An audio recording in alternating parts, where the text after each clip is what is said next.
Bueno, entonces, bueno, primero que todo ya yo voy a arrancar y la gente irá entrando porque el tema es largo, son varias intervenciones. Bueno, explico, cada uno tiene 15 minutos para exponer. Lo ideal es que como Randy va a hablar de primero, por un poco como el marco general y después vamos, como esto es bastante, tiene muchas aristas esta ley, ver los diferentes aspectos y las diferentes consecuencias que puede hacer su aplicación, así sea ilegal, pero aplicación que la van a hacer, porque no lo hicieron para no aplicarla, ¿no? Entonces yo creo que ahí vamos a tener el resto del análisis, ¿no? Eh, como está Omar Barbosa, ya entró, solamente nos falta Rafali, pero vamos empezando con este tema. Yo quería simplemente que me ayudó mucho a armar esto Alberto Montero. Alberto, tienes 2 minutos, 3 minutos muy cortos, porque Sí, sí, para sí, que sí. diga la idea que tiene y después ya le doy la palabra a Randy. Dale, pues. Perfecto. Bueno, primero, pues obviamente muy complacido de estar con tan ilustres juristas y amigos. Randy, Juan Manuel, que se debe incorporar ahora, Ramón y el distinguido veterano hombre del mundo político, Omar Barbosa. El tema que vamos a tratar, vinculado a la irrita ley antimonopolio, la ha definido muy bien o muy acertadamente el profesor Randy Brewer al calificarla como una monstruosidad jurídica. Yo no voy a comentar sobre la inconstitucionalidad porque de eso ya se ha hablado bastante, pero sí debo destacar que la coalición dominante establece de forma preocupante un nuevo orden constitucional. La Constitución de Venezuela de 1999, con esta irrita ley, pasa a ser una pseudo constitución o una constitución fachada, como lo define el profesor Giovanni Sartori en su tratado de elementos de teoría política, para reservar aquel término de constitución fachada a las constituciones que Lowenstein denomina semánticas, las cuales en verdad son constituciones trampa. Hay un antecedente en la legislación internacional de esa constitución fachada, como lo es el Decreto para la Protección del Pueblo y del Estado, promulgado por el régimen nazi en 1933, basándose en la Constitución de Weimar. Decreto que otorgó poderes de emergencia al gobierno de la coalición nazi y al Partido Nacional del Pueblo alemán dirigido por Adolf Hitler.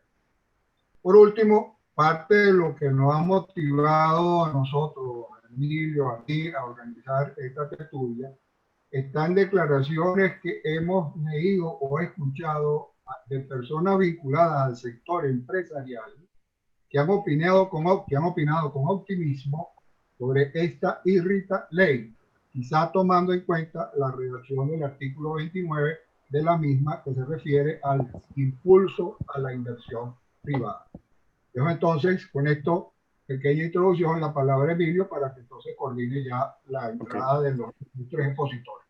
Muchas gracias, Alberto. Muy pertinente la relación con lo que le dio facultades a Adolfo Hitler en el 34, ¿no? Creo que. En todo caso, Randy, tienes la palabra con la primera exposición, que yo diría como la exposición marco, ¿no? Y después entonces vendrán en secuencia Ramón Escobar, Omar Barbosa y Rafali cuando entre. Me Bueno, dice Rafael que ya está. ¿Ya está dentro? Ok. Tiene la palabra, bueno, Ana. muchas gracias, Emilio, por la invitación para participar en esta mesa del editor y además muy honrado de estar acompañado de todos los participantes. Yo voy a hacer una exposición tratando de establecer el marco general de esta ley constitucional, como se llama, pero y aquí cito a un comunicado de la Academia de Ciencias Políticas y Sociales que salió ayer, publicado, donde nos dice con razón que esa llamada ley constitucional ni es ley ni es constitucional, es un acto de fuerza de la usurpadora Asamblea Nacional Constituyente que pretende sustituirse en las competencias legislativas y de control de la Asamblea Nacional, que son de su exclusiva y excluyente atribución, para derogar, deslegalizar y desquiciar singularmente todo el ordenamiento jurídico vinculado a la disposición de bienes públicos en evidente transgresión del interés de todos los venezolanos. Esta frase del comunicado de ayer de la Academia resume la esencia de la inconstitucionalidad de esta ley. Además es una ley bastante complicada en su lectura, enrevesada, no es clara, deliberadamente posiblemente. Y he tratado de buscar la esencia de la ley. Y quisiera explicar esto en tres aspectos. Primero, ¿cuál es el propósito de la ley? Segundo, ¿cuáles son los medios que la ley dispone para lograr el propósito? Y en tercer lugar, ¿cuáles son los mecanismos que se establecen para implementar ese propósito a través de esos medios? En cuanto al propósito de la ley tiene un deliberado y claro propósito, que es obtener nuevos ingresos públicos. Por supuesto, para el desarrollo nacional y todo el adorno que se establece en muchos artículos sobre cosas que hacer, que en definitiva son los que están en la Constitución, porque además ningún ingreso del Estado puede tener otro propósito que no sea contribuir al desarrollo nacional. De manera que el objetivo es obtener nuevos ingresos públicos. ¿Cuáles son los medios para eso? Es decir, ¿cómo? Y eso es lo importante y la medida de la ley. ¿Cómo se obtienen estos nuevos ingresos? Y se establece ahí tres principios. En primer lugar, se autoriza la administración de activos del Estado sin ningún límite, para poder disponer de los activos del Estado en forma indiscriminada, sin control, en secreto. Lo que en la práctica implica un proceso de desnacionalización, desestatización, desregulación, en definitiva, de privatización. Lo que también en la práctica significa un cambio de política económica del Estado, del gobierno, sin decirlo, ocultado dentro de todos los asuntos secretos de la ley, pero que en definitiva podría ser el abandono de los principios del socialismo del siglo XXI, porque eso es lo que deriva de la previsión de poder disponer indiscriminadamente de los activos del Estado. En segundo lugar, el segundo medio es la autorización para administración de los pasivos, también en forma absoluta y sin ningún control. Nuevas formas de endeudamiento, nuevas formas de financiamiento público, así lo dice, sin control. Y además, tercero, un manejo sin disciplina presupuestaria de ningún tipo. Se establece expresamente en la ley que esos nuevos ingresos van a ir a un fondo o un apartado de contabilidad separada, fuera de la disciplina presupuestaria, fuera del control de la Asamblea Nacional, fuera de límites de endeudamiento. Es decir, en una forma contraria totalmente a la Constitución. Estos son los tres medios que se establecen para lograr el propósito, que es obtener a como der lugar nuevos ingresos. Es decir, administración indiscriminada de los activos, administración indiscriminada de los pasivos y establecimiento de una contabilidad separada para esos ingresos. Ahora, ¿cuáles son los mecanismos para implementar este propósito? Es decir, para obtener esos ingresos a través de esos medios. A través de un marco normativo, que es la esencia de la ley, que desquicia y subvierte todo el orden jurídico. Esto es una contradicción in terminis. Se dicta una ley para eliminar el derecho, para desquiciar el orden jurídico y establecer un campo de acción sin ley y sin control. Y esto se hace a través de cuatro pilares fundamentales que son los que caracterizan los mecanismos que establece la ley. En primer lugar, dando un rango supralegal a la ley constitucional, al establecerse que la misma es de aplicación preferente sobre toda ley orgánica y ordinaria, y por supuesto sobre los reglamentos. Se establece así una ley que en sí misma pone en suspenso todo el orden jurídico, según se aplique esta ley, conforme a todos los poderes amplísimos que se otorgan, como ya vamos a ver. Segundo pilar, el dar la potestad al Ejecutivo Nacional para inaplicar leyes orgánicas, leyes ordinarias en casos concretos. ¿Qué es esto de inaplicar? Esto es algo que no existe en el ordenamiento jurídico venezolano, salvo la potestad de los jueces de inaplicar por razones de inconstitucionalidad en un caso concreto una ley para resolver el caso concreto. Pero inaplicar una ley por el Ejecutivo Nacional, esto es una figura que les confieso, y yo más o menos conozco de derecho comparado, que no existe en ninguna parte del mundo algo que permita al Ejecutivo Nacional inaplicar leyes en casos concretos. ¿Qué consecuencia tiene esto?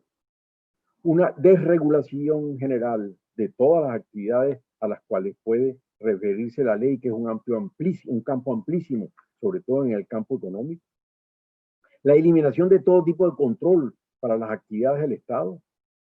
La posibilidad para el Ejecutivo Nacional de dictar las nuevas regulaciones que requiere llenar el vacío que se deriva de la inaplicación general que se le autoriza a establecer respecto a todo el ordenamiento jurídico. Es decir, la ley implícitamente, al decir el Ejecutivo puede inaplicar cualquier ley, le está diciendo usted tiene una potestad legislativa, se le delega una potestad legislativa para regular lo que desregule y establecer cualquier tipo de regulación.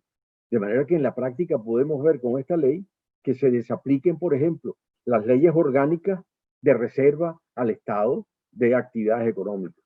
La ley orgánica de reserva del Estado de la industria y el comercio de los hidrocarburos, es decir, la ley de hidrocarburos actualmente, la reserva de la industria petroquímica, del cemento, del hierro, del acero, del oro, es decir, todas las leyes de nacionalización que se dictaron durante los últimos años, particularmente después del 2007, pueden ser desaplicadas, desreguladas, y eso implica que el Ejecutivo entonces puede establecer la normativa que se le ocurra para poder atender ese aspecto que se desregula. Eso también implica la posibilidad de desaplicar la ley orgánica de administración financiera del sector público, es decir, todas las normas sobre crédito público y sobre endeudamiento, la ley de contrataciones públicas, las leyes de concesiones, es decir, todo el ordenamiento jurídico puede ser desaplicado por el Ejecutivo Nacional y conllevando eso la posibilidad del Ejecutivo de poder, por supuesto, por su vía, regular y establecer a través de una especie de delegación las normas que estime conveniente para atender cada caso. El tercer pilar es una autorización general amplia al Ejecutivo Nacional para realizar 6 actividades. En primer lugar, para celebrar todo tipo de tratados, acuerdos internacionales y convenios internacionales. Dice, para ejecutar obligaciones preexistentes, lo que en la práctica implica, de acuerdo a la Constitución, sin control de la Asamblea Nacional. Es decir, se le está diciendo, inclusive tratados de integración, dice la ley, puede suscribir todo tipo de tratados, acuerdos y convenios para ejecutar obligaciones preexistentes, que eso implica evadir el control de la Asamblea Nacional. Segundo, se autoriza al Ejecutivo Nacional para diseñar e implementar todo tipo de contratación pública. Es decir, se barre de un plumazo la ley de contrataciones públicas, se pueden establecer cualquier forma de contratación, se elimina de un plumazo todas las normas sobre licitación pública y por tanto de todo principio de transparencia en la contratación pública.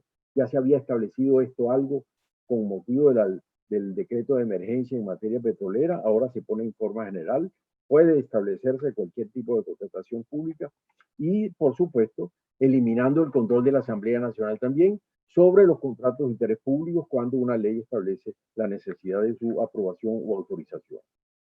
Por supuesto, aquí hay una norma constitucional que no podría suspenderse o inaplicarse, y es aquella que exige la intervención de la Asamblea Nacional autorizando los contratos de interés público cuando se suscriban con estados, entidades oficiales extranjeras y empresas no domiciliadas en el país. Esto tiene que tener una autorización de la Asamblea y eso no puede en ninguna forma inaplicarse o suspenderse.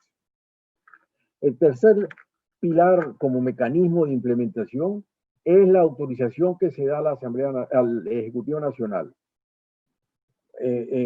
con el objeto de disponer de los activos del Estado para reorganizar todo el sector empresarial público, es decir, poder por vía ejecutiva reformar las leyes reguladoras de las empresas del Estado o de las entidades descentralizadas con forma de instituto autónomo, por ejemplo. Esto implica la posibilidad de privatización general en el sentido de desestatización general de las empresas del Estado, con poderes para el Ejecutivo Nacional de poder reformar la organización empresarial pública sin ningún límite, salvo el establecido en el artículo 303 de la Constitución, que solo dice, en definitiva, que las acciones de PDVSA deben ser propiedad del Estado. Pero bien sabemos que PDVSA es un holding, tenedor de acciones. Ese holding puede estar totalmente en sus acciones en el Estado, pero todas las entidades, todas las empresas subsidiarias de PDVSA pueden ser totalmente privatizadas sin ningún límite, de acuerdo a lo que establece esta ley. Quinto pilar, la autorización para contratar sin límites con el sector privado, llegar a alianzas, dice la ley, con el sector privado, respecto a todas aquellas empresas que fueron confiscadas, expropiadas y ocupadas, incluso barriendo sentencias si es que ocurrió que en algún caso hubo una expropiación por vía judicial, desconociéndose el valor de esas decisiones judiciales por vía administrativa. Y el sexto pilar de estos medios de mecanismos de implementación es la autorización para proteger el capital privado, nacional e internacional. Incluso prohibiendo expresamente en la ley la posibilidad de establecer cláusulas de protección, como podía haber sido aquellas cláusulas de estabilidad jurídica que se habían previsto en la ley de protección de inversiones del año 99, que nunca se llegaron a establecer, pero ahora sí, de acuerdo a esta ley, se podrían hasta establecer cláusulas de estabilidad jurídica para los contratos que se suscriben de cualquier tipo, e incluso se abre la posibilidad que se ha negado sistemáticamente hasta ahora como política del gobierno de admitir la solución de mecanismos de solución de controversias como el arbitraje internacional o el arbitraje comercial en todos estos contratos que se celebran. Y finalmente, entre los mecanismos para implementar la ley, además de la jerarquía superior de rango supralegal de la ley, de la potestad eliminada de desaplicar la ley otorgada al Ejecutivo, de la autorización dada al Ejecutivo para realizar todas estas operaciones que he mencionado, el cuarto elemento de la ley es que todo eso, toda esta aplicación de la ley, todos estos mecanismos, todos estos medios se deben hacer en el marco del más absoluto secretismo, es decir, en el marco de la reserva y del secreto, por lo que desaplicar una ley, nadie se va a enterar de cuál ley se desaplicó. O sea que esto es una cosa desquiciante desde el punto de vista jurídico. Es decir, si la ley es de aplicación general como elemento elemental de la vigencia de las leyes y todos tenemos derecho a saber cuál es la ley que se nos aplica, para eso se exige la publicación de la ley, bueno, ahora tenemos una ley que dice que esas leyes se pueden desaplicar y nadie se va a enterar cómo, ni por qué, ni con qué propósito. De manera que la desaplicación general es en secreto. Las autorizaciones y todo lo que haga el Ejecutivo Nacional es en secreto. Las contrataciones es en secreto. ¿Con quién se va a contratar? Es en secreto. ¿A quién se le van a transferir estos activos? Es en secreto. ¿Cuáles son los contratos de financiamiento? Todo es secreto. Todo se declara reservado y secreto, y es más, se califica que es materia de seguridad de la nación, de acuerdo a la Ley Orgánica de Seguridad y Defensa. Con lo cual, el que pretenda saber qué es lo que está haciendo el Ejecutivo Nacional puede ser objeto de sanción. Bueno, para que todo sea secreto, es necesario que el secreto se mantenga en dos partes. El Estado Nacional que implemente esta ley y los recipiendarios de los beneficios que establece la ley. Bueno, hoy circuló una noticia de que se demandó al Estado en Trinidad y Tobago por una persona, una ONG, buscando información sobre un contrato de un oleoducto que se celebró secretamente entre Venezuela y Trinidad y Tobago. Eso dice la noticia, no lo sé si, pero es la muestra de que en otros países existen leyes de acceso a la información. Para que pueda este secreto de esta ley tener en vigencia, pues tendrá que ser con países donde no exista derecho de acceso a la información y el secreto sea igual total. Bueno, eso es para mí el marco general de esta ley y me he ajustado a los 15 minutos. Muchas gracias, Emilio, y a todos ustedes. Muchas gracias, Randy. Excelente marco general para el resto de la conversación. Como habíamos establecido por el orden de ingreso, ahora le toca la palabra a Ramón Escobar, después Omar Barbosa y cerrará Rafali. Ramón, tienes la palabra. Bueno, muchas gracias. Como es de rigor, en primer lugar, mi agradecimiento a Emilio y Alberto Montero por brindarme esta oportunidad de compartir con ustedes algunas reflexiones en relación con la llamada ley antibloqueo. Pongo comillas en la palabra ley. Yo voy a hacer, igual que el maestro Randy Brewer, quien felicito por su exposición tan clara como siempre, muy preciso con el tiempo, y aquí tengo un cronómetro. Voy a referirme a los aspectos políticos brevemente, porque tenemos un político muy experimentado, Omar Barbosa, que nos va a hablar desde ese punto de vista, alguna precisión terminológica, breves comentarios a los aspectos lingüísticos, a los aspectos constitucionales, solamente referido al pensamiento de Carl Schmitt, para unas reflexiones de orden económico. Yo no soy economista, pero todos los venezolanos ya tenemos, a partir de la experiencia común de nuestra vida cotidiana, algunos conocimientos elementales en materia económica, y a ese tipo de conocimientos a los que me voy a referir. A los aspectos políticos. Es lo siguiente.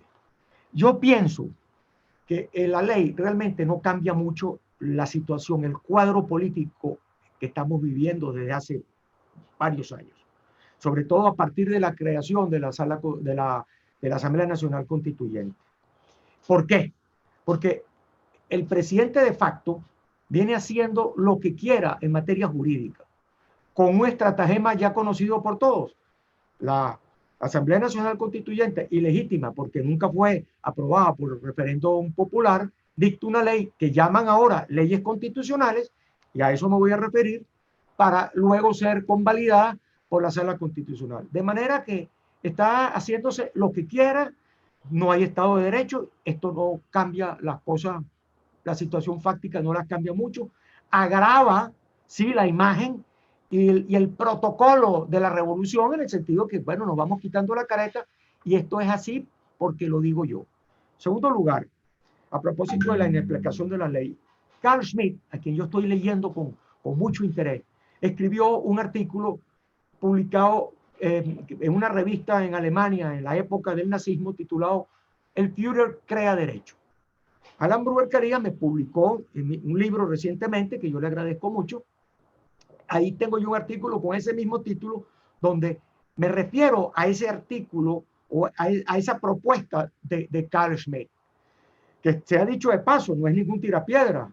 Los expertos consideran a Martin Heidegger y a Carl Schmitt como los dos grandes pensadores alemanes del siglo XX. Y él hizo esta propuesta. Entonces, en nuestro espacio venezolano, lo que hemos estado viviendo, experimentando, es que el presidente de facto crea derecho. Y eso, si había alguna duda, ahora queda aclarado con el asunto de la desaplicación de las normas a las que se refirió Alan Brewer. Yo las veo desde el punto de vista del derecho procesal. La inaplicación de las normas en la casación, incluso es un motivo de casación de fondo en el artículo 313 del Código de Procedimiento Civil, sobre lo cual escribió excelentes reflexiones el doctor Leopoldo Márquez Áñez, cuando hay una norma que es la aplicable para resolver un determinado problema y el juez no la aplica. Eso es lo que yo entiendo por inaplicar una norma, cuando esa con claridad la norma aplicable y yo no la aplico. Ahí hay una infracción en el razonamiento jurídico. Entonces, el asunto de la precisión terminológica es el siguiente. Hay una sentencia que acaba de ser dictada por una corte de apelaciones británica a propósito de quién era el que iba a administrar el oro venezolano, y esta sentencia, que yo los invito a que la lean, sin adjetivos, sin engorrosas citas, en un lenguaje preciso y claro, y parte de una premisa. Aquí hay dos presidentes, uno de facto y uno de jure. El presidente de facto es Nicolás Maduro y el presidente de jure es Juan Guaidó. Y el presidente de facto es con el que el reino de su majestad mantiene relaciones diplomáticas y relaciones comerciales, y el que ocupa y el que gobierna el territorio. Entonces, a mí me parece que es una sentencia que nos permite usar esos términos para referirnos a cuál es la situación que en el mundo, afuera de Venezuela es muy difícil de entender, como no les costó entenderlo a estos jueces británicos. Cuando yo me refiero al presidente de facto, me refiero a quien tiene el control territorial del país. Entonces, este presidente de facto, resumo, tiene facultades fácticas para crear derecho, más allá de la sala constitucional. Y si había alguna duda, esa queda aclarada con esta, entre comillas, repito, ley constitucional. Aspecto lingüístico. Paso a otro punto. No me voy a referir a ir analizando cada norma, simplemente macro, una reflexión macro. He sabido que el lenguaje legislativo, la redacción de normas, tiene que ser de gran precisión, sin adjetivos, sin el uso de la coma ambigua, con el manejo preciso, puntual y claro de los verbos.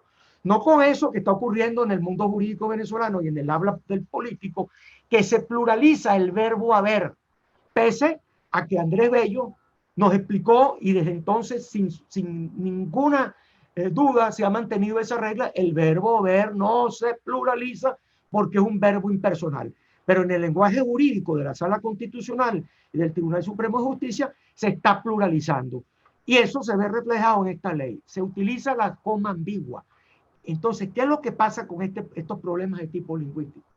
¿No? En primer lugar, que el que conozca esta ley, bueno, se va a formar una mala imagen de quien la redactó, porque ni siquiera está bien redactada. Hay los primeros 20 artículos no tienen un solo punto y seguido. Les conté 4 o 5 puntos y seguidos en los 44 artículos, pero tiene lo siguiente. Hay artículos que si uno los lee en voz alta se asfixia por la cantidad de cláusulas subordinadas con el manejo abusivo de la coma ambigua, que no solamente dificultan la lectura, sino la comprensión.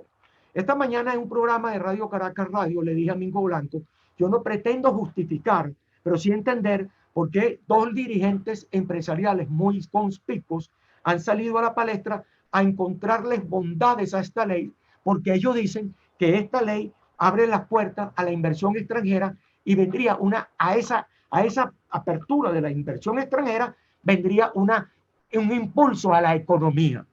Entonces, claro, eso obedece posiblemente al deseo que tenemos los venezolanos de queremos escuchar algo bueno, y uno se engaña a sí mismo, uno quiere creer lo que desea creer, pero no lo que se está viendo. Entonces se toman oraciones aisladas de algunas normas de esta ley antibloqueos para extraer de ellas, que ahí lo que se está planteando es una vuelta a la privatización. Yo no lo veo así.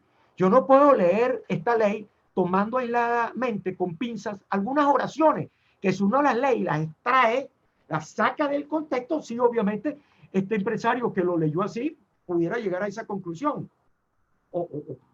sin pensar que es una persona que está cayendo en una gran ingenuidad. Pero si esto fuese así, esa ley no se puede leer por párrafos ni por normas aisladas, sino en el contexto de la ley, una norma en relación con todas las normas, que es lo que extrae el profesor Brewer en su excelente exposición, y en relación con el contexto político y con el contexto económico. Voy a referirme ahora a algo que yo considero fundamental. Entonces, he hablado de la precisión terminológica, una reflexión sobre si hay o no un cambio en la situación política, o la situación política es la misma, solo que el protocolo es más directo, pero que la situación no va a cambiar. Los inversionistas que van a venir son los mismos que ya están pues aliados con el régimen de facto.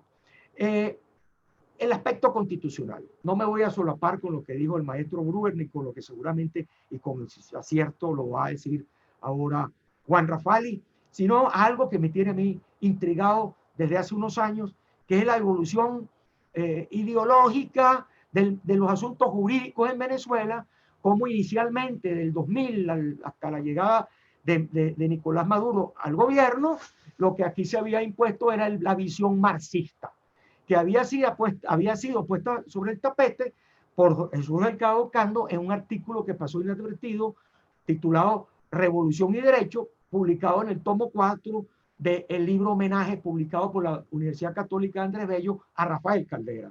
Ahí está la propuesta marxista y cómo el derecho tiene que estar al servicio de la propuesta marxista. Y en ese lenguaje, un poco leninista, un poco marxista, ese lenguaje se hace sentencia, se convirtió en sentencia, y la sentencia resumidamente decía que toda la línea jurisprudencial que se iba a dictar en este país tenía que estar al servicio de promover los valores de la revolución, y que en esa promoción estaba justificada la violencia política, utilizando la terminología de Lenin. Eso fue así, y sobre esa sentencia se montaron a caballo otro grupo de sentencias de tipo procesal que se encargó de elaborar, no solamente de un filósofo del derecho como fue Delgado Cando, sino de un profesor de derecho probatorio de la Universidad Católica, que fue el que se encargó de la carpintería de aquella propuesta de orden conceptual.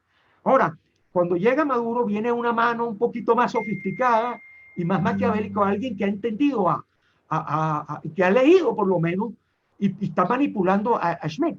¿Qué es lo que pasa con las leyes constitucionales? Porque al terminar de lo de Schmitt, quiero referirme a un aspecto de la jurisprudencia alemana que se refiere a un punto que tocó Emilio Figueredo cuando estábamos comenzando esta tertulia.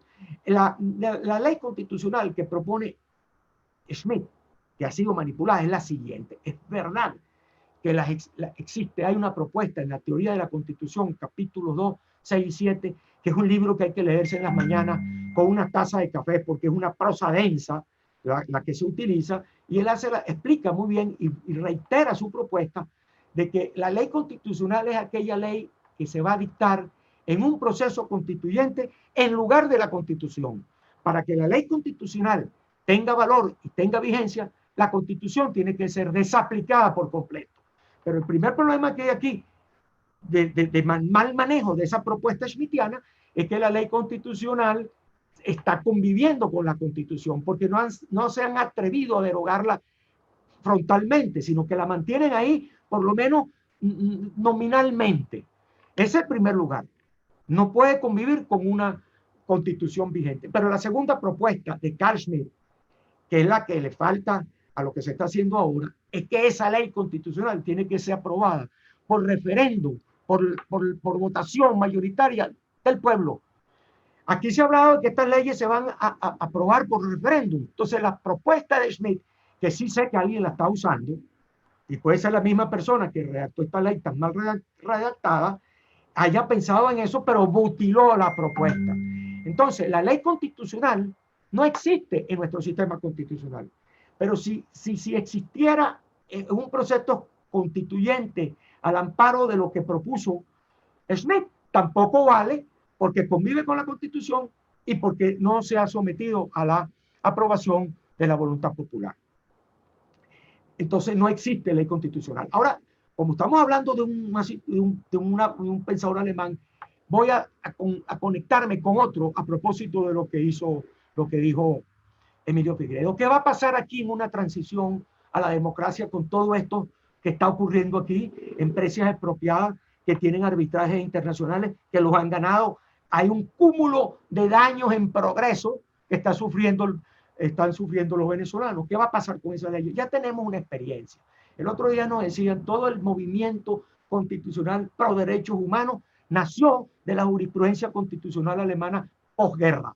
Lo mismo ocurre con esto, y hay una experiencia. Robert Alexis, que es uno de los grandes pensadores contemporáneos de Alemania, en un libro notable que se titula Concepto y validez del derecho, él explica este problema. El Tribunal Constitucional alemán, en los años 52 y siguientes, y ahí están las sentencias, me refiero a ese libro, el que lo quiera consultar puede ampliarlo, dejó sin efecto leyes y decisiones que habían sido dictadas durante el régimen totalitario, sobre todo aquellas que habían afectado el derecho de propiedad y los derechos humanos de los ciudadanos judíos y de todos aquellos que fueron víctimas del nazismo. Esto lo refiero a propósito de lo que preguntó Emilio Figueredo en la antesala de esta tertulia. Termino en el minuto y 30 segundos que me queda haciendo una referencia de corte práctico desde el punto de vista económico. Repito, yo no soy economista, pero sí puedo hablar a partir de la experiencia que vivo todos los días, porque yo estoy aquí en Caracas y estoy viviendo en pellejo propio lo que es la hiperinflación. Para que esta ley, vamos a imaginar, vamos a hacer un ejercicio de imaginación de que la ley fuese válida, que hubiese pasado por todo hubiera cumplido con la forma constitucional. ¿Quién va a venir a invertir aquí si no hay garantías para la inversión? Si mañana yo tengo un burócrata que va a venirme a controlar el precio, porque como decía Ana Haren, y con esto termino, uno de los peores enemigos de la libertad son los burócratas, y los burócratas de los organismos del Estado que van a venir aquí a regular los precios. ¿Cuál es la confianza que hay para los inversionistas extranjeros? ¿Quiénes son esos inversionistas? Termino para terminar con una reflexión que puede ser útil, recomendando el artículo que escribió, que publicó el lunes Gustavo Rosen en el Nacional, titulado La nueva oligarquía, porque lo que pasó en Rusia puede servirnos de referencia a lo que puede ser que quieren hacer en Venezuela. ¿Y cuál es el modelo al cual vamos? ¿Al modelo ruso por caída del imperio soviético o al modelo chino? No lo sabemos. Bueno, con esto concluyo. Me puso por los 19 segundos que me he pasado de mi tiempo. Gracias, Emilio. Y gracias a todos por... Gracias, Ramón. Has abordado aspectos fundamentales. La referencia a Carl Schmitt, referencia a todo lo que son las consecuencias que, como dije al principio, de lo que pasó con Yeltsin y después con Putin. Evidentemente, detrás de esto hay un interés en desarmar un Estado como lo hemos conocido para crear algo que estamos por conocer y que tiene evidentemente muy poca transparencia y tiene mucha concentración de poder.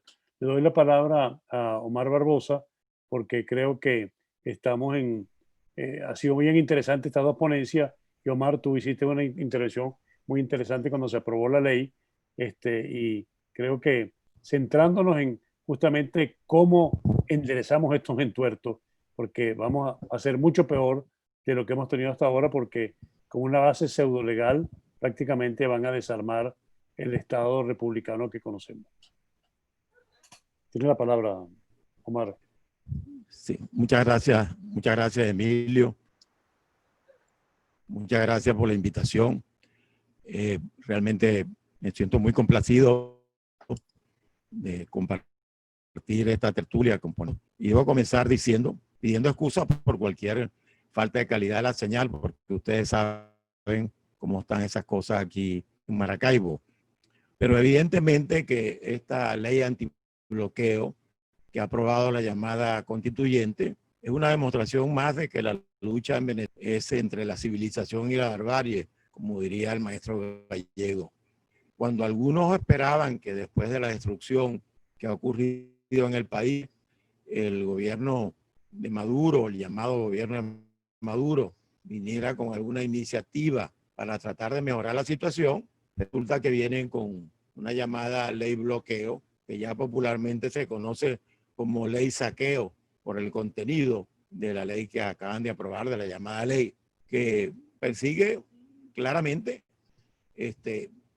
disponer de los bienes de todos los venezolanos sin control y en secreto además, ¿no? De tal manera que pareciera elaborada por una sociedad de cómplices para favorecer a los acreedores amigos y a los testaferros de la cúpula que está gobernando de facto a Venezuela. Realmente las intervenciones anteriores tan brillantes me permiten no profundizar mucho en el aspecto. Creo que está claro que se violan casi todas las normas constitucionales que se pueden violar en una ley, empezando, como lo mencionó el doctor Ruber, cuando hablan de la desaplicación de las normas, el del 334, que le da solamente esa facultad al Poder Judicial cuando considera que hay colisión con la Constitución. Bueno, cuando el artículo 31 de esa ley levanta sus restricciones sobre actividades económicas estratégicas, evidentemente afectando actividades como la petrolera y otras de gran importancia, viola claramente el 302, el 303 de la Constitución. Cuando el artículo 26 autoriza ampliamente para negocios sobre empresas públicas o mixtas en el país o en el exterior, ilimitadamente, también, por supuesto, implica una violación del 150 de la Constitución, de acuerdo al cual todos los contratos de interés nacional deben ser aprobados por la Asamblea Nacional. Cuando establece mecanismos de financiamiento sin límite, evidentemente viola el 312 de la Constitución.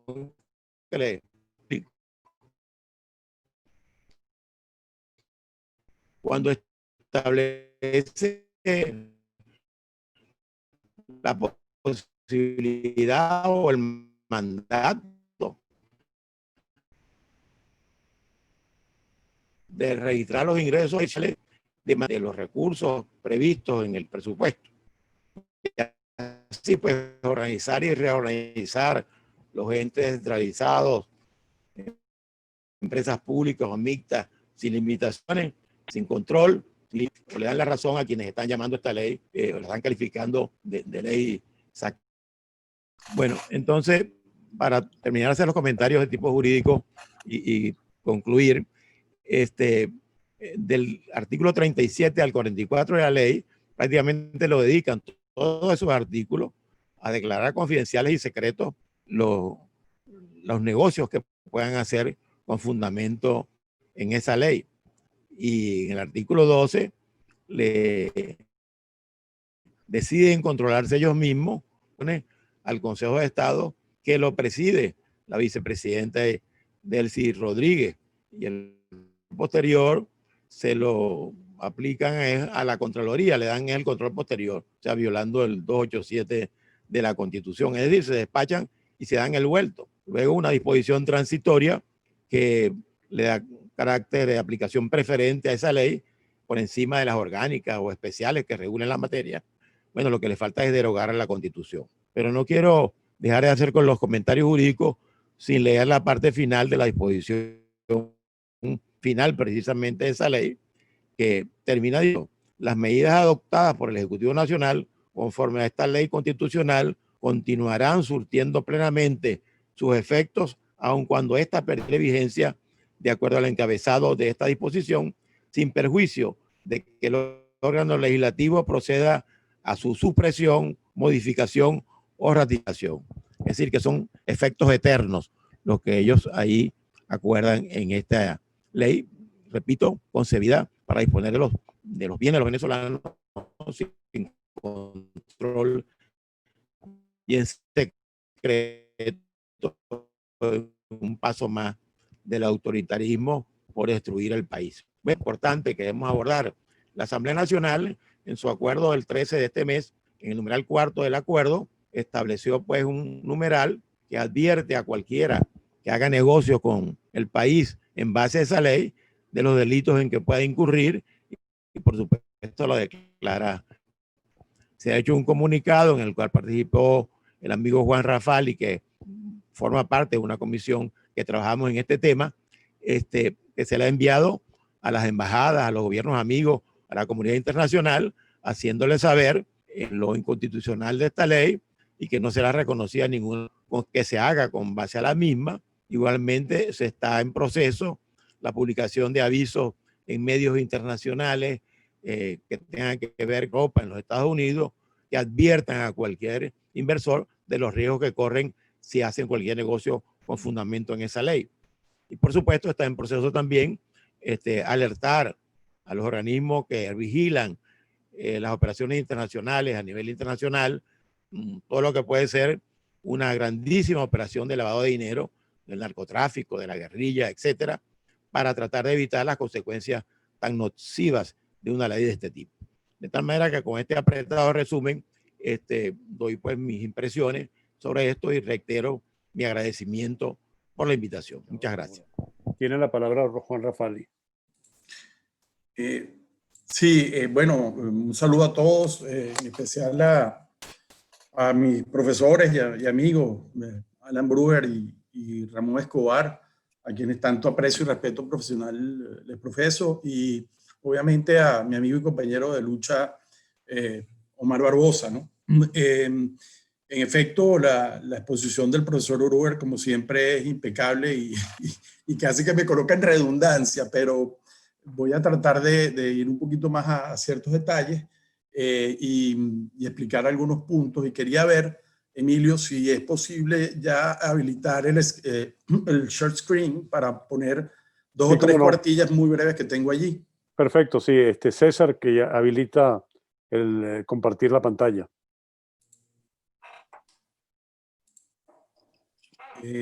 Ok. Sí, no sé si lo están viendo, ¿no? Sí, ya está, sí. Ok. Bueno, yo brevemente y tratando de quizás deshilachar un poquitico más lo que con tanta claridad expuso el profesor Brewer, quiero referirme a como unas 5 o 6 áreas centrales, ¿no? El primero es el tema de la nulidad y efecto. Esta ley que no es tal, es el producto de una usurpación. La Asamblea Nacional Constituyente, incluso si hubiera sido legítima, que no lo es, no tiene funciones legislativas, porque la Constitución está vigente. Y no lo es porque además ya no solo es por la forma como fue convocada y designada su integración, sino que no lo es por su objeto. O sea, han dicho que no van a hacer ninguna constitución, en consecuencia, esa asamblea es una asamblea nacional no constituyente y es un ente político que se ha dedicado a usurpar las funciones del Parlamento Nacional. Eso coloca a esta supuesta ley, que además es dictada sin respetar el mecanismo de formación de las leyes previstas en la Constitución, que pone no solo las discusiones y el derecho a veto, sino una consulta pública, que no se le consultó a nadie.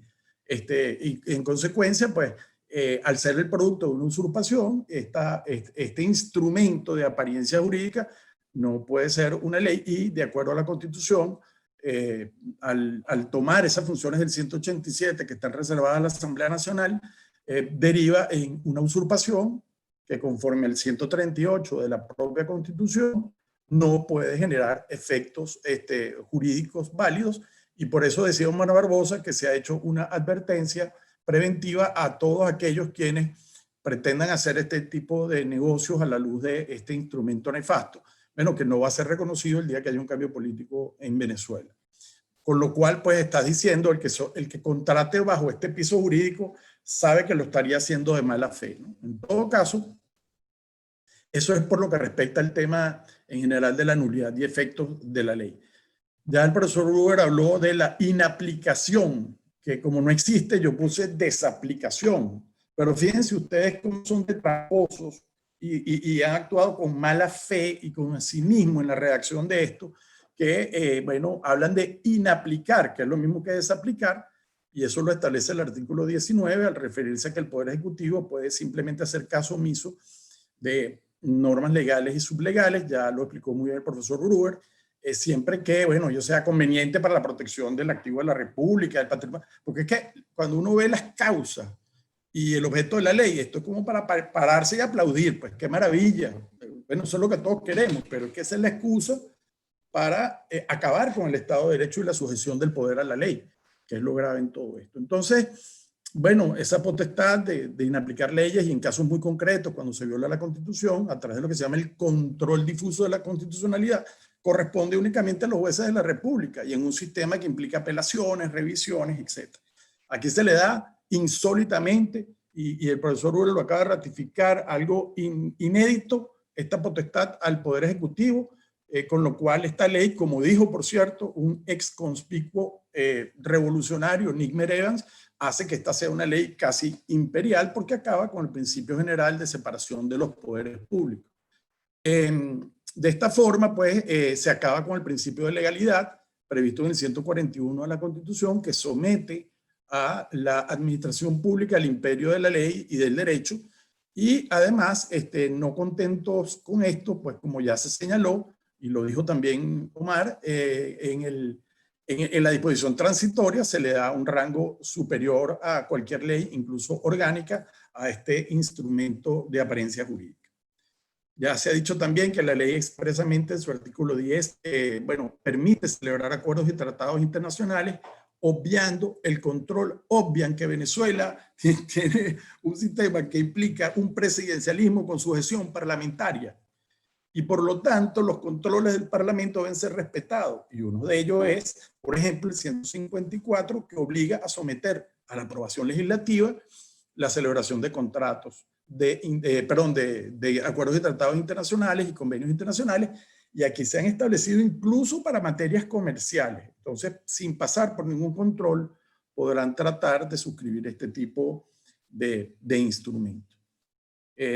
También se explicó claramente, se levanta en el artículo 31 de esta supuesta ley la posibilidad de, o se permite la posibilidad de eliminar, levantar, como dice la ley, restricciones a la comercialización de determinadas categorías de sujetos en actividades estratégicas de la economía nacional. Es decir, acaban con el sistema de reserva de sectores estratégicos, en el cual sabemos que puede participar el sector privado, pero respetando una serie de leyes como la de contrataciones públicas, la de inversión privada a través del régimen de concesiones, o en general cualquier otro mecanismo de contratación pública vigente que implique que el Poder Ejecutivo esté sometido a controles en ese sentido. Pues no, aquí todo lo que es hidrocarburos, todo lo que es minería, todo lo que es telecomunicaciones, todo eso pudiera ser afectado perfectamente por estos actos o negocios jurídicos que, y ese es el próximo punto, de acuerdo al 26, el Ejecutivo podrá, pues, a su sola discreción, si considera que son necesarios para proteger los activos y el patrimonio de la República, bueno, él podrá celebrarlos, pues, sea cual sea su denominación, su contenido y todo lo demás. Incluso aquellos que son de interés público y que deben estar sometidos a aprobación del Poder Legislativo, más allá de la famosa controversia jurisprudencial que ha habido sobre qué es un contrato de interés público o no. En todo caso, se permite no solo realizar todo tipo de actos de negocios jurídicos, sino crear mecanismos, lo dice precisamente el 28 de la ley, mecanismos excepcionales de contratación, compra y pago de bienes y servicios. Es decir, acabas con el régimen de contratación pública y permites que el Ejecutivo haga lo que le dé la gana. Y bueno, si a eso le añadimos la facultad de inaplicar, como dice la ley, normas de rango legal y sublegal, pues puedes eliminar la ley de contrataciones, la de concesiones, la de la Contraloría y cualquier ley que tú creas. Además, bueno, invocando este instrumento que según ellos es el de más alto nivel en el rango de la aplicación de las leyes, únicamente estando por debajo de la Constitución, la cual vulnera, obviamente. Pero es muy importante también que esta ley abre claramente la posibilidad de que el régimen endeude a la República, que emita deudas, que reestructure pasivos, deuda interna y deuda externa. Lo dice claramente, crear, autorizar mecanismos o fuentes de financiamiento en cualquiera de sus formas, elaborar e implementar mecanismos de administración de pasivos, y habla incluso de mercados nacionales e internacionales. Entonces hay un régimen del 22 al 27 de la ley que permite perfectamente captar recursos por vía de deuda o reestructurar pasivos. Y, bueno, la belleza que termina de acabar con el régimen de presupuestario y todo el esquema de endeudamiento público que, de acuerdo a la Constitución, tiene que ser aprobado anualmente mediante leyes sancionadas y promulgadas en el Parlamento Nacional. Bueno, dicen que todos los ingresos que se obtengan a raíz de esta ley van a pasar a una partida que se llama disponibilidad del tesoro. Es decir, los ingresos no están asignados en ninguna partida presupuestaria, con lo cual no hay forma de pedir rendición de cuentas. Se habla en general de los mismos objetivos de mejora del salario, de la infraestructura, de la inversión, los derechos humanos, pero no hay cómo pedirle cuenta al Ejecutivo en relación a los gastos de los ingresos netos que genere estos negocios jurídicos, estos contratos que la ley le permite al Ejecutivo realizar sin ningún tipo de control, con lo cual se elimina pues todo el régimen presupuestario previsto en el 311, 312 y 313 de la Constitución. La partida secreta de Pérez iba a ser un cuento de infantil al lado de esto, independientemente de las características del juicio, cómo se llevó, no, en fin, es un tema que no tiene nada que ver. Yo lo que digo es que aquí es, digamos, a tambor batiente la máxima expresión del secreto en las partidas de gastos presupuestarios y el secretismo llevado pues a la posibilidad de gastar el dinero de la República. Ya se ha hablado la posibilidad de que las empresas del Estado incluso se modifiquen los entes descentralizados y centralizados y se puedan crear nuevas empresas mixtas. Por eso se ha hablado y me parece muy buena la referencia del profesor Ramón Escobar León al artículo magnífico de Gustavo Rosen sobre la posibilidad de que se crea una nueva élite, digamos, en una privatización a lo ruso, que pueda llevar a que el día de mañana los sectores estratégicos estén administrados por estos capitales non santos y que no tienen ningún apego por el rigor de la legalidad y de la constitucionalidad. Finalmente, se ha hablado del derecho a la información. Por cierto, permíteme que vaya atrás un minutico sobre el tema de la inaplicación.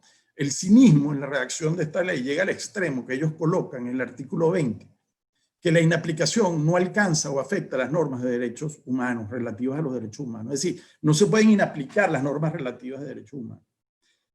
Y llegan a la desfachatez de decir, tampoco se aplica la posibilidad de desaplicar estas normas a aquellas que regulan la separación de poderes públicos, lo cual es una contradicción en sí mismo porque es lo que vienen haciendo sistemáticamente, sino que agregan, salvo aquellas que impliquen regímenes de autorización y control a las actividades previstas en esta ley, lo cual revela que es lo que tiene Inspectore a la hora de prever la inaplicación, es decir, librarse de los controles, de los requisitos y términos que están previstos en la ley para que el Poder Ejecutivo no sea ejercido de manera monárquica.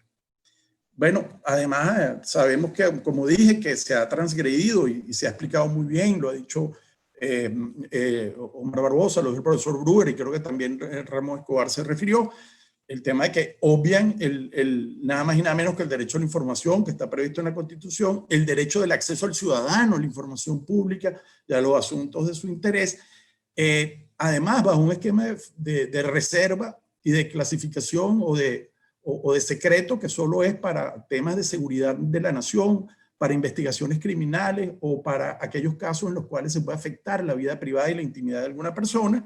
Y bueno, crean esto. Pero miren lo que ha ocurrido aquí.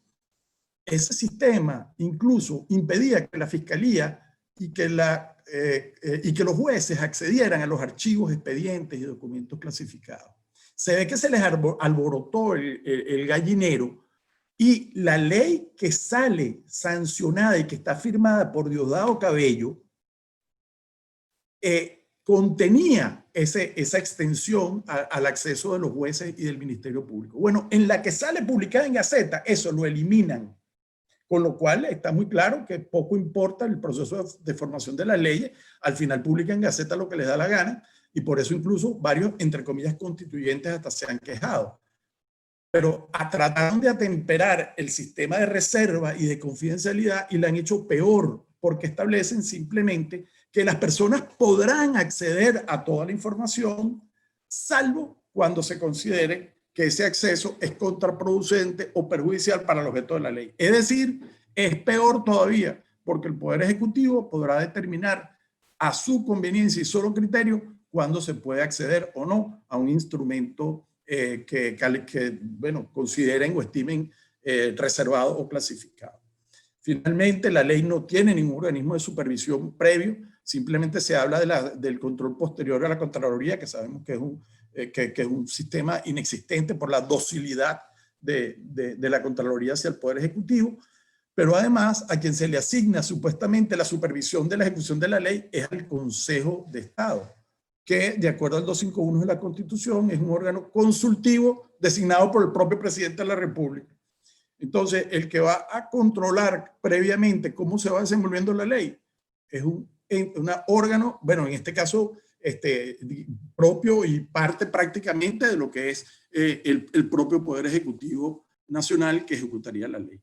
y ya se refirió Omar al tema de la ultraactividad, es decir, al tema de la eficacia posterior de los actos ejecutados en virtud de la ley, incluso después de que queda derogada por cumplimiento de su objeto, es decir, cuando dejen de existir mecanismos o medidas coercitivas unilaterales, que es como ellos definen las sanciones, pero se le da eficacia después de la derogatoria de la ley a todos los actos y negocios jurídicos que celebren, con lo cual es evidente que están tratando de dar alicientes y entusiasmar a todos estos capitales oscuros internos e internacionales, porque aquí cuando uno habla de estas cosas, uno piensa en empresas mixtas con Rusia, con Turquía o con Irán. Y resulta que aquí hay mucha gente dentro del país que ha hecho este tipo de negocios y estaría dispuesta, si le dan una explicación jurídica razonable, a meterse por este tipo de negocios.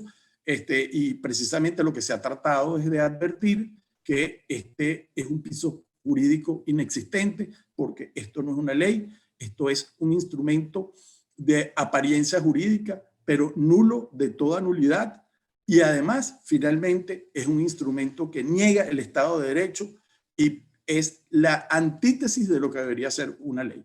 Eso es lo que puedo decir y bueno, quedo a la orden de ustedes al momento de las preguntas y respuestas y ya puede eliminarse entonces el compartimiento de la pantalla. Gracias. Muchas gracias, doctor Rafali. Creo que las 4 intervenciones han sido tan importantes y que han definido lo que se podríamos llamar un Frankenstein jurídico, que tiene unas consecuencias de transformar un Estado que tenía pretensión de ser, inclusive en este régimen, pseudo democrático, en un totalitarismo absoluto. Inclusive parecería casi como una satrapía asiática, ¿no? Como las que existían en el pasado.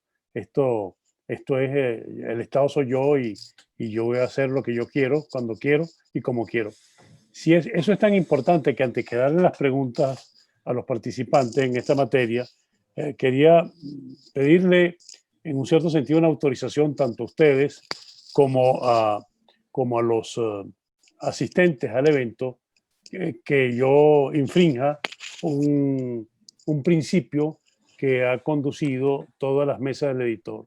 La mesa del editor, como ustedes saben, es un club privado donde hay socios, asociados y hay una reserva total sobre lo que aquí se dice, porque así permite fluir muchas veces en las intervenciones individuales que hemos tenido hasta ahora. El expositor se siente quizás más cómodo decir ciertas apreciaciones que no las haría si fuese un foro público.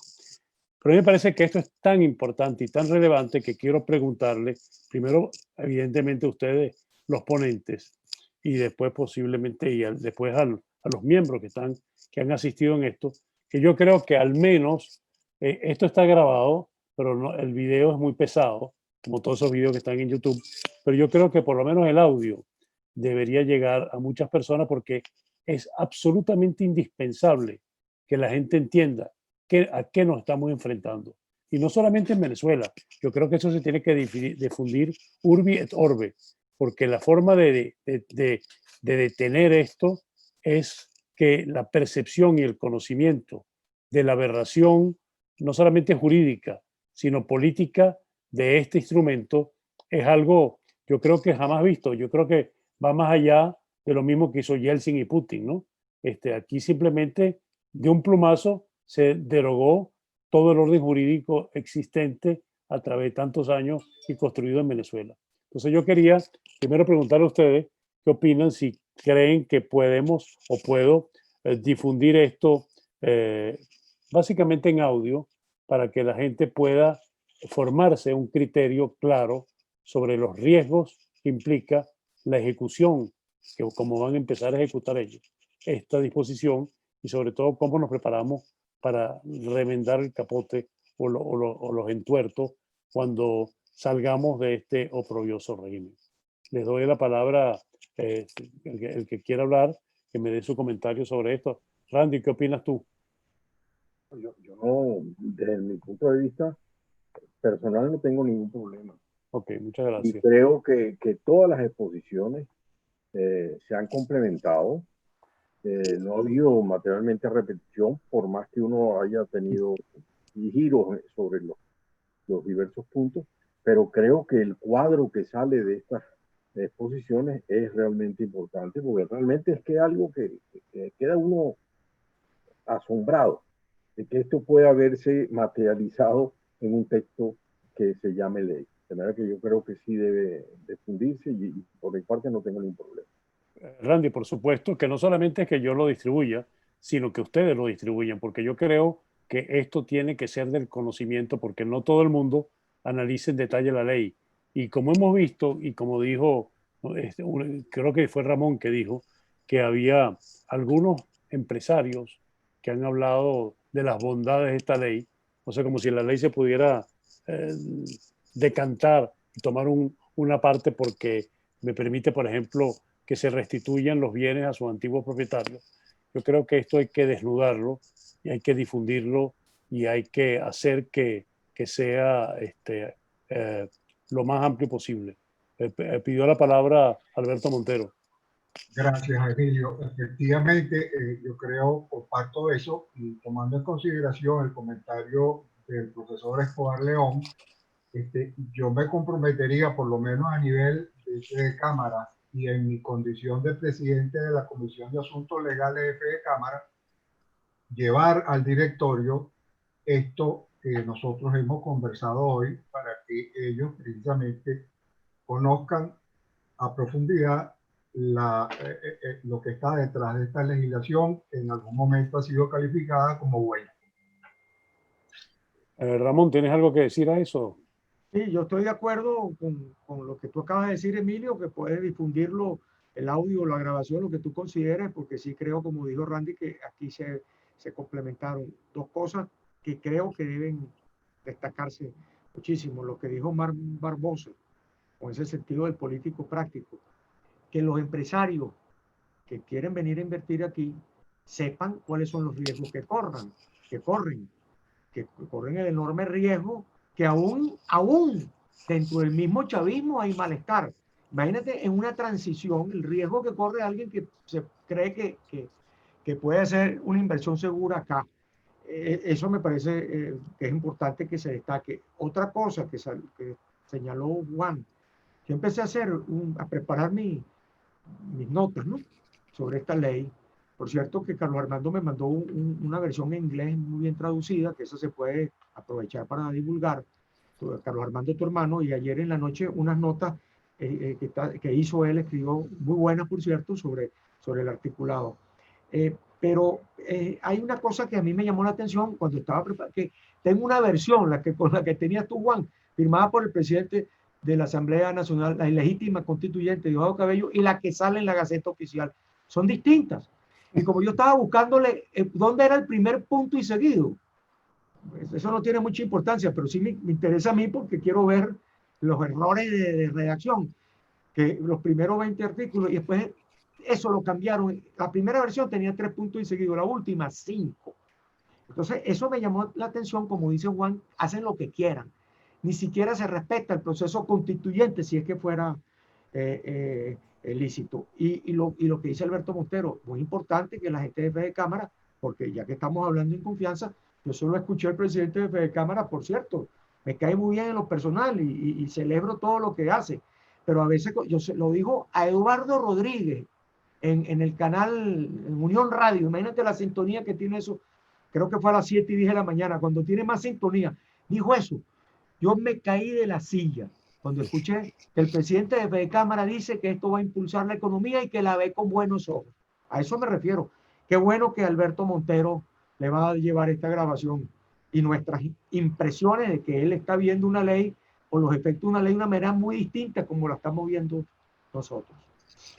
Ramón, tienes totalmente razón, y además hay un documento, no sé si lo han visto, que sí fue muy claro, muy preciso y muy valiente, el de Conindustria, que atacó de frente. Ese sí fue un instrumento que todo esto habría que armarlo, así como otras expresiones que ha habido en otros lados, y difundirlo urbi et orbe, porque yo creo que el conocimiento de lo execrable, de la aberración que es esto, tenemos que hacerlo conocido y así como hizo la traducción Carlos Armando al inglés, y todo eso hay que hacerlo llegar, hay que hacer una labor que no solamente que lo haga la Asamblea o que lo haga el ente alrededor del presidente Guaidó, sino que esto tiene que tener una divulgación masiva.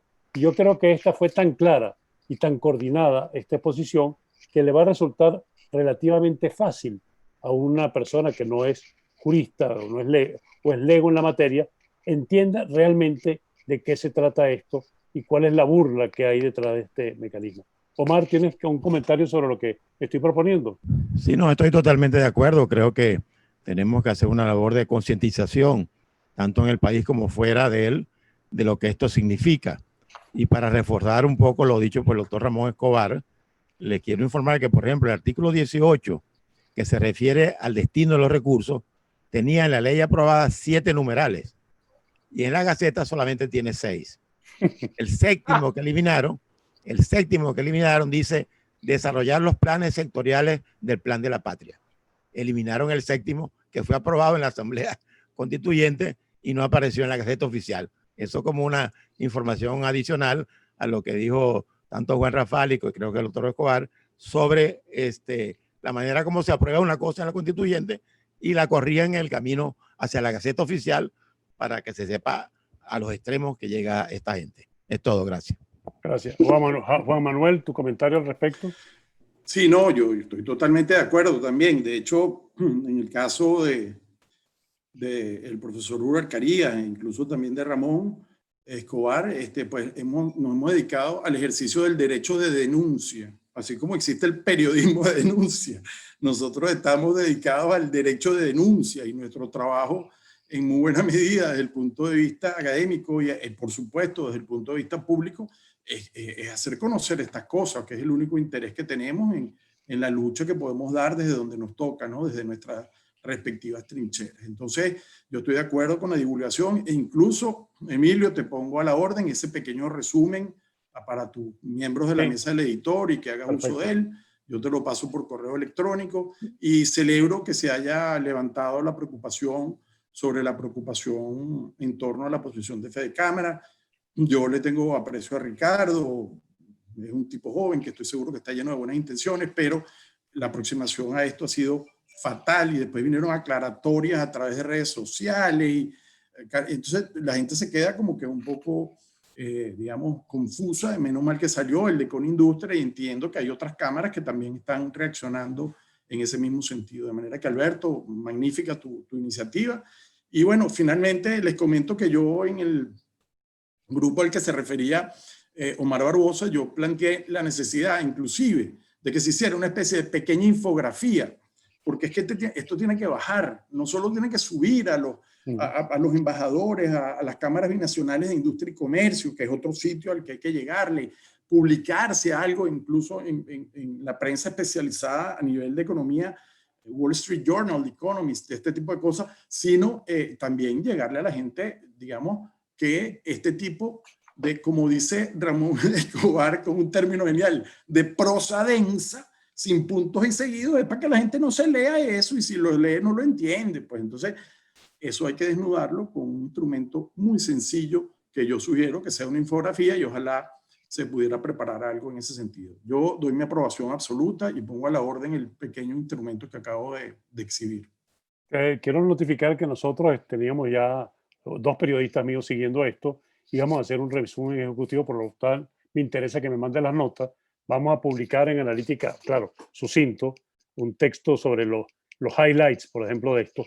Pero yo les voy a mandar, apenas lo tenga el audio, se los voy a mandar en audio. ¿Por qué hablo en audio? Porque yo igualmente voy a tener el video, pero el video pesa mucho. Entonces, si queremos que lo tenga mucha gente, el audio no pesa nada. El audio puede llegar inclusive por WhatsApp. Entonces, yo voy a proceder, pero a ustedes específicamente les voy a mandar el video, o sea, cuando esté listo, porque allí hay muchas cosas que puede servir después para hacer esa infografía que tú dices. Porque aquí salió absolutamente todo. Aquí no hubo un aspecto porque no nos centramos sobre la constitucionalidad de la ley, que todos lo sabíamos, nos analizamos las consecuencias. Y como las consecuencias son tan graves y tan tremendas, yo diría que es casi un un terreno seré yo acá. Yo creo que eso hay que desnudarlo y llevarlo a donde sea. Y Omar, a nivel de la Asamblea y a nivel del régimen, eso hay que hacer un esfuerzo de que efectivamente, como dijo Rafali, eso tendría que publicarse por lo menos algo sucinto y claro y específico en medios de difusión masiva en el exterior para que la gente entienda que esto no es un camino para ninguna inversión y que simplemente es un camino para seguir violando la ley. Bueno, les agradezco muchísimo la presencia. Todos los que están aquí presentes en esta reunión van a recibir el audio, así como muchas otras gente, porque creo que lo más amplia que sea la difusión, y cada uno de ustedes que tiene muchos seguidores también, porque creo que fue realmente algo excepcional. Quedé encantado porque, como dijo Orlando al principio, y es raro que no te solape, en el fondo se fue complementando y fue verdaderamente una excelente tertulia jurídica y política. Muchas gracias a ustedes y ya estaré en contacto con todos. Con esto terminado este acto. Muchas gracias. Muchas gracias. Saludos. Gracias, un abrazo. Igual.